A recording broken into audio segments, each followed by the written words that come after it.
Pada zaman dahulu, di tanah Jawa Timur, terdapat sebuah kerajaan yang dipenuhi dengan mistik dan kekuatan yang luar biasa. Kerajaan Kahuripan didirikan oleh seorang pangeran berilmu tinggi bernama Airlangga pada tahun 1019 Masehi. Kerajaan ini merupakan kelanjutan dari kerajaan Mataram kuno periode Jawa Timur yang juga dikenal sebagai Kerajaan Medang. Awal mula berdirinya Kerajaan Kahuripan dapat ditelusuri dari perang besar yang mengguncang Kerajaan Medang. Pada tahun 1016, ibu kota Kerajaan Medang di Watan diserang oleh Raja Wurawari dari Loaram yang merupakan sekutu dari Kerajaan Sriwijaya. Raja Dharmawangsa Teguh yang memerintah Kerajaan Medang pada saat itu berjuang dengan gagah berani, namun akhirnya tewas dalam pertempuran. Airlangga, ponakan dan menantu Dharmawangsa Teguh, berhasil selamat dan melarikan diri ke dalam hutan. Bersama dengan abdinya yang setia bernama Narotama, Airlangga hidup dalam kedamaian di hutan dan belajar ilmu dari para pertapa.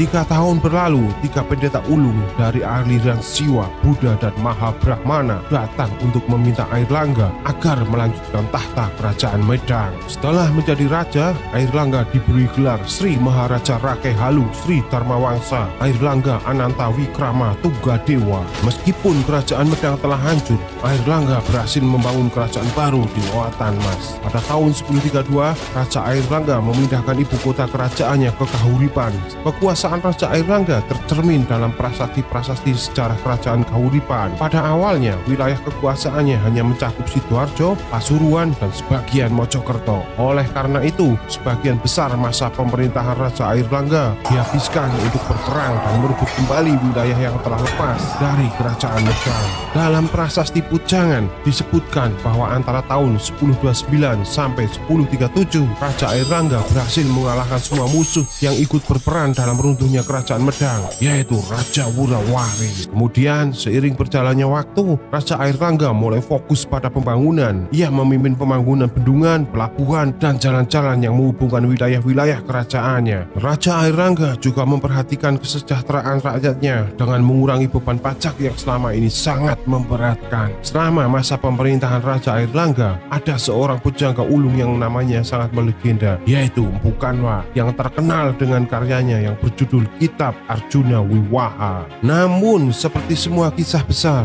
ada akhir dari kekuasaan Kerajaan Kahuripan. Dalam prasasti Pamwatan diceritakan bahwa menjelang akhir masa pemerintahannya, Raja Airlangga memutuskan untuk memindahkan ibu kota kerajaan ke Daha. Sementara itu, ia juga harus menghadapi masalah suksesi kerajaan karena putrinya Sanggrama Wijaya Tunggadewi yang seharusnya menjadi pewaris tahta memilih untuk menjadi seorang pertapa. Untuk menghindari perebutan tahta di antara kedua putranya, pada tahun 1045 Raja Airlangga akhirnya memutuskan untuk membagi kerajaan ini kepada kedua putranya, Mapanji Karasakan dan Sri Samarawijaya. Kerajaan Jenggala yang ibu kotanya terletak di Kahuripan diberikan kepada Mapanji Karasakan, sementara Kerajaan Panjalu atau Kediri yang berpusat di Daha diberikan kepada Sri Samarawijaya. Peristiwa ini menandai akhir dari pemerintahan Kerajaan Kahuripan yang legendaris.